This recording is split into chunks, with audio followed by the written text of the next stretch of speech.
जोहार, मैं आनंद कुमार और आप देख रहे हैं जनमन की बात। दोस्तों, झारखंड और केंद्र सरकार के बीच ठन गई है और इस तनातनी का कारण है कोयला कंपनियों पर बकाया 1,36,000 करोड़ रुपया। पिछले कई साल से झारखंड की हेमंत सोरेन सरकार बकाया 1,36,000 करोड़ रुपए की मांग केंद्र सरकार से कर रही है। झारखंड का कहना है कि केंद्र ने झारखंड के हक का 1,36,000 करोड़ रुपया दबा रखा है। वहीं केंद्र सरकार ने साफ कह दिया है कि ऐसा कोई बकाया उसके पास नहीं है। कल बिहार के पूर्णिया से निर्दलीय सांसद पप्पू यादव ने लोकसभा में सवाल पूछा कि कोयले से राजस्व के रूप में अर्जित कर में झारखंड की हिस्सेदारी 1,40,000 करोड़ रुपए केंद्र सरकार के पास लंबित है, उसे ट्रांसफर नहीं किया जा रहा है। इसके क्या कारण है? इस पर केंद्रीय वित्त राज्य मंत्री पंकज चौधरी ने सदन में दिए अपने लिखित जवाब में कहा कि यह सही नहीं है। कोयले से प्राप्त 1,40,000 करोड़ रुपए के राजस्व के रूप में अर्जित कर में झारखंड सरकार का कोई हिस्सा केंद्र सरकार के पास लंबित नहीं है। और उन्होंने यह भी कहा कि झारखंड के साथ कोई भेदभाव नहीं किया जा रहा है। इस बयान के बाद झारखंड और केंद्र सरकार के बीच एक बार फिर विवाद बढ़ने की संभावना बढ़ गई है, क्योंकि अब झारखंड की हेमंत सोरेन सरकार केंद्र सरकार के खिलाफ लीगल एक्शन लेने जा रही है। कोयला कंपनियों पर बकाया 1,36,000 करोड़ रुपए की रिकवरी को लेकर कानूनी कार्रवाई के लिए राजस्व एवं भूमि सुधार विभाग ने आज एक चिट्ठी जारी की है और इस चिट्ठी में कहा गया है कि दिनांक 28 नवंबर को मंत्रिपरिषद की बैठक में निर्णय लिया गया है कि 1,36,000 करोड़ की राशि जो केंद्र सरकार एवं केंद्रीय उपक्रमों पर बकाया है, उसकी वसूली के लिए विधिक कार्रवाई अविलंब प्रारंभ की जाए। इस निर्णय के अनुपालन हेतु विशेष सचिव राजस्व निबंधन एवं भूमि सुधार विभाग झारखंड को विभागीय नोडल पदाधिकारी नामित किया जाता है।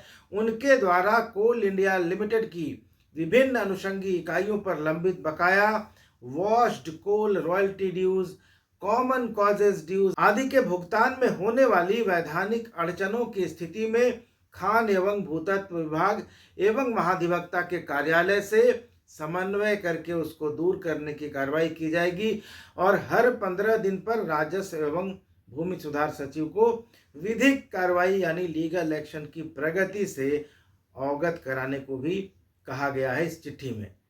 दोस्तों, इससे पहले भी कई अवसरों पर या यूं कहें कि लगातार मुख्यमंत्री हेमंत सोरेन यह मांग करते रहे हैं कि कोयला रॉयल्टी के रूप में 2,900 करोड़ रुपए, पर्यावरण मंजूरी सीमा उल्लंघन के लिए 32,000 करोड़ रुपए, भूमि अधिग्रहण मुआवजे के रूप में 41,142 करोड़ रुपए और इस पर लगी सूद की राशि 60,000 करोड़ रुपए, जो कुल मिलाकर 1,36,000 करोड़ रुपए होती है, पीएम मोदी लौटा दें। मुख्यमंत्री हेमंत सोरेन ने कहा है कि हमारी मांग जायज़ है और झारखंड के भाजपा सांसदों से उम्मीद है कि वे हमारी इस जायज़ मांग को दिलवाने के लिए अपनी आवाज़ अवश्य बुलंद करें।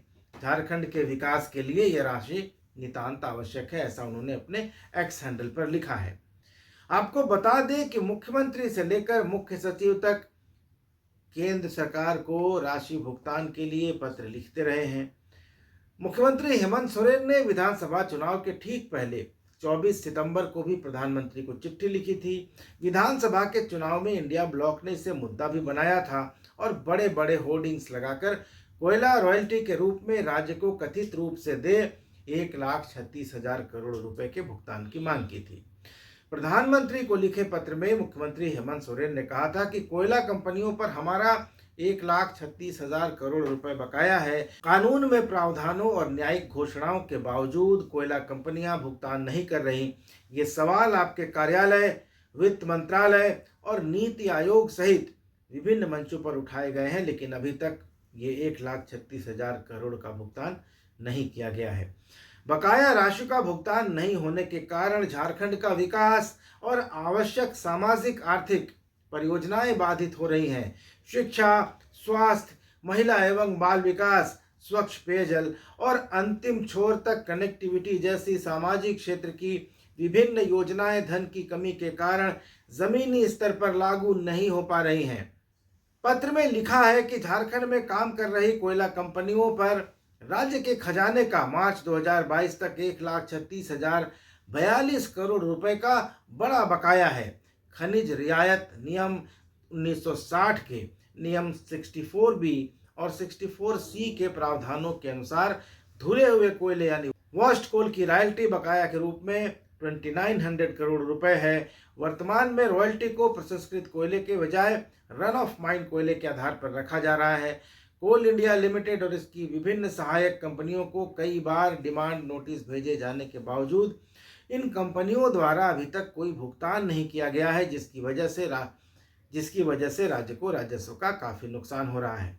मुख्यमंत्री के पत्र में सुप्रीम कोर्ट के आदेश का हवाला देते हुए लिखा गया है कि कॉमन कॉज रिट याचिका 114/2014 में दिए गए आदेश के अनुसार किसी भी कंपनी की पर्यावरण मंजूरी सीमा तक पहुंचने पर उत्खनन किए गए खनिज के रूप में मुआवजा देना होगा।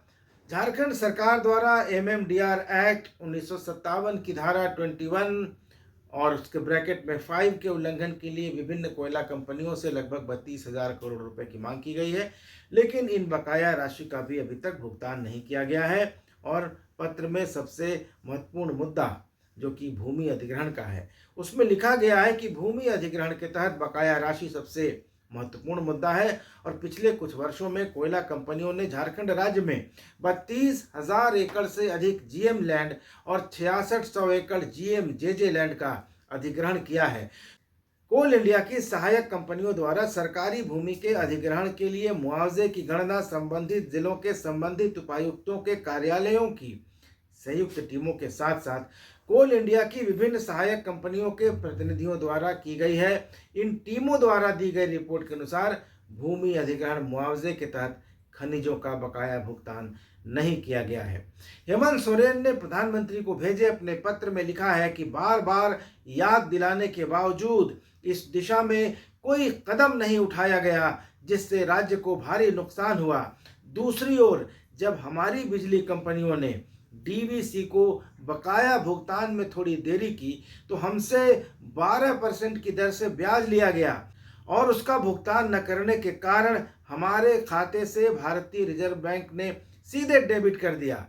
हमारे द्वारा दे यानी जो हमको देना है और हमें दे जो यानी जो हमको पाना है, इस बकाया के बीच नीति में यह अंतर एक द्वंद्व को दर्शाता है और यह एक तरह से गलत है। और हेमंत सोरेन ने लिखा है कि जब तक बकाया राशि का भुगतान किश्तों में नहीं हो जाता, कोल इंडिया और उसकी सहायक कंपनियों को ब्याज राशि का भुगतान शुरू कर देना चाहिए। अगर ऐसा नहीं हो पाए तो भारतीय रिजर्व बैंक को कोल इंडिया के खाते में जो राशि है उससे झारखंड राज्य को सीधे डेबिट किया जाना चाहिए, जैसा कि झारखंड राज्य बिजली बोर्ड के DVC को बकाया के मामले में किया गया था, ताकि झारखंड के लोगों को परेशानी न हो और हम ईमानदारी से सामाजिक आर्थिक परियोजनाओं की मात्रा और गति बढ़ा सकें। तो दोस्तों, झारखंड और केंद्र सरकार के बीच बढ़ती तनातनी और कानूनी कार्रवाई का झारखंड पर क्या असर पड़ेगा, यह तो देखने वाली बात होगी, यह तो समय बताएगा। लेकिन अगर झारखंड सरकार केंद्र के खिलाफ लीगल एक्शन लेती है तो केंद्र सरकार GST और अन्य टैक्सेस में राज्य को जो हिस्सा देती है, क्या उस पर कोई असर पड़ेगा या केंद्र प्रायोजित यानी सेंट्रल फंडेड योजनाओं में झारखंड को मिलने वाली राशि पर क्या इसका कोई प्रभाव होगा, ये तो समय बताएगा। लेकिन 1,36,000 करोड़ के इस विवाद ने इस ठिठुरा देने वाली ठंड में झारखंड का राजनीतिक तापमान तो बढ़ा ही दिया है। तो दोस्तों, ये वीडियो कैसा लगा और क्या झारखंड की ये मांग जायज़ है और क्या केंद्र यह कहकर कि उसका कोई बकाया नहीं है झूठ बोल रहा है? अपनी राय ज़रूर दीजिएगा। इस चैनल को सब्सक्राइब नहीं किया है तो ज़रूर कर लीजिएगा। धन्यवाद। नमस्कार।